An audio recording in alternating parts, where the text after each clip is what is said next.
My name's Maya, I'm 20 years old. I'm a pansexual woman from London. Yeah, so I came out when I was 16 to both of my parents, and they had really different reactions. So my mum, it was quite difficult. It was just before my GCSEs. Her initial response was a bit, you shouldn't be thinking about this, you should be thinking about your exams. After 3 days, she kind of came and sat me down and we had a conversation, and she said, why would you choose this when you've already got the oppression of being a woman, and on top of that you're a brown woman, and now you're choosing to another layer of oppression of being gay? And I said to her, well, it's not really a choice. And I don't think that she kind of fully understood that for a long time. But yeah, her views have changed a lot over time. This year she came to a LGBT poetry night with me, and there were two Black trans people. And they had very different stories, and they were talking about different sides of things, and their poetry was really different. And I think it kind of put into perspective for my mum the different stories that people have. It's just another part of being human, just like your skin color or your gender. So I came out to my mum because I'd come out to my dad, and I came out to my dad accidentally.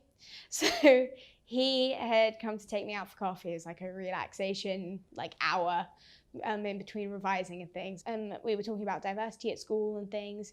And then he said, oh, I don't mean to stereotype, but were there any gay kids at school? And I was like, yeah, there's a few of us, before I kind of realized what I'd said. And then we were silent for about 5 minutes, and then he kind of looks down at me and goes, us? And I was like, yep. And then we didn't really talk about it again. He's really accepting of LGBT people. He'd make jokes when I was trying to pick universities, and he was saying, oh, but doesn't that one have a 60-40 ratio of guys to girls? I mean, not that that matters for you anyway, but it was just kind of nice to have that fairly open environment. It didn't feel like anything was not being talked about. I had quite a big role in the LGBT community at school, because there were a couple of girls in older years who were also part of the LGBT community, and they'd been chatting to me, and it felt really safe having someone to talk to, and someone who'd experienced everything that you'd experienced. When they left school, I was like, I should really kind of continue this, and so I set up a group chat, and we ended up with about 30 kids from school all in this group chat, talking, having the opportunity to share experiences, even if it was just how do I do this homework, or what do I put in my personal statement. It's nice to have that kind of group of people that understand you completely. So that was really nice. And I did a lot of charity work at school as well, and public speaking. So I really had to get over my fear of public speaking to kind of talk about LGBT things at school, because the teachers wouldn't really do them. So I used to do a lot of assemblies about LGBT history and acceptance and things. And then I think the point that I realized that I actually kind of had some power to kind of affect people around me was when I set up a charity event for the Albert Kennedy Trust. We did a bake sale, we had movies, because there was always a bake sale at my school. Everyone was baking all the time. Everyone loved Great British Bake Off. So when it was the Queen's Jubilee, they had a competition. And so I said, we'll make it into a bit of a competition, see who can bake. They were gay themed cakes. And I was so worried that no one was going to do it, no one was going to show up. And I just remember seeing there were 3 tables full of all sorts of baked goods that people had made the effort to come and make. I think that was the point where I realized that actually I do have a voice, and I can be loud about it. So with my mum, the initial reaction of quite a negative one when I first came out, I guess it kind of felt like I was being pushed away a bit. Because obviously as an LGBT person, you've been thinking about your own identity for so long. I was thinking about it for 2 years before I came out to my parents. And then, so you've kind of come to grips with this idea.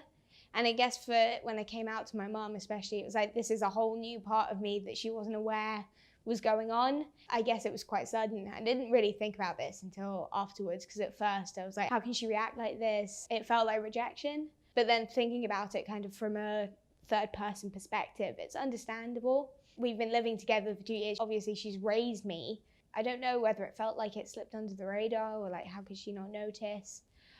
I don't know.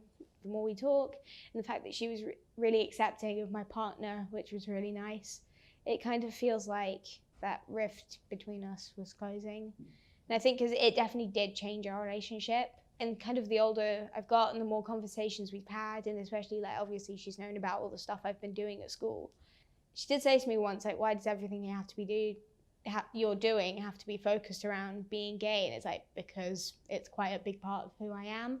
And I think she's kind of slowly but surely gotten used to that, which feels nice. It feels like, I don't know, acceptance, which is good. And because I love my mum and we're really close. And so I just would like that again. So people always think that coming out is like a really defining moment and that you're always going to remember who you've come out to and how you did it. And the thing is, you spend your whole life coming out to people. Like, you meet someone new and you have to kind of calculate, like, is it safe for me to come out? How are they going to react? And all of that. And it is a big deal, but also I really don't think that it needs to be. Like, straight people don't have to come out. Cis people don't have to come out. I don't remember coming out to my little sister. So she must have been about 12, maybe a little bit younger.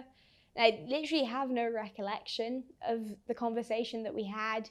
I think maybe it was like in one of our bedrooms, like we were just chilling. And then I said, I don't know. I honestly don't know.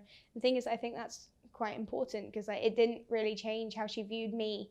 It didn't change anything about our relationship. We just went on being best friends. And like that's like nothing changed. So I think being LGBT has kind of defined who I am. Well, not really defined, but it's kind of shaped my personality. I think it's made me a lot less judgmental. It's kind of just letting people be, understanding that everybody is different and you don't need to judge other people. I think I've definitely become stronger for it because you do have to deal with negative reactions from people, whether that's in person or hearing about on the news, like, oh, like this dreadful thing has happened to this like group of people. And it's kind of like realizing that you are still the minority.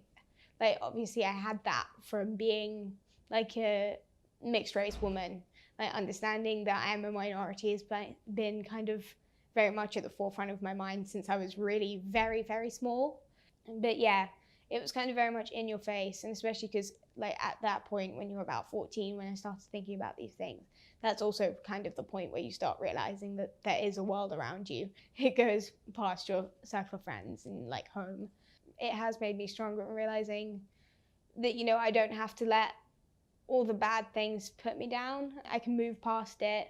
Like I can still keep doing things, and it's not like there's no hope, because there's always going to be hope. Like the recent decriminalization of homosexuality in India. And like it's not going to be immediate, but nothing ever is. So you can just keep moving because you have to, really. So the first time I came out to my friends, it was at a drama club after party after we'd finished the school show. And we were kind of standing in a big group. And a couple of my other friends had come out recently, and it kind of made me brave. So I thought, okay, I'm going to do it.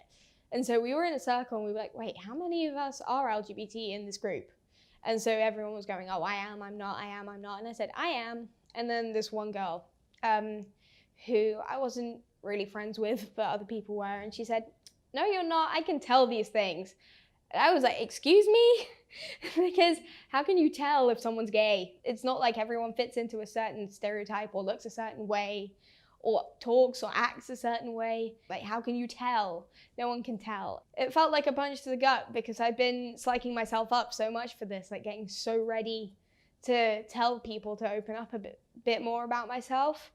And to get knocked down like that, it was like, well then, what am I going to do? And so I kind of walked off. I didn't know this until a lot later, but one of my friends has actually been really great and stood up for me and said, you can't say that. That's really not cool. Which was really nice to learn about afterwards, because it felt like, yeah, you've always got people on your side. People always think that people realize what their sexuality is kind of in this like light bulb moment, that it just comes to them. Like one day they wake up in the morning, they're like, oh, this is it, I'm gay. Like, no, that's not what happens. It takes time, and however you figure it out, that's for you. It's a personal thing for you. Don't feel pressured by anybody else to think of it in any one way. The first person that kind of brought my attention to questioning my sexuality was a friend who was gay. She asked me some really like probing questions, being like, are you sure? Are you 100% sure? Because this behavior says otherwise. Are you sure that you're straight? And it felt very pressurized, and you shouldn't feel like that. You should never pressure someone like that to give you an answer about something that's so incredibly personal, because really it isn't any of your business. That's for them to know and for you to find out if they decide that they want to tell you. They don't have to answer to you. You don't need to give them that pressure. Just let people do things in their own time.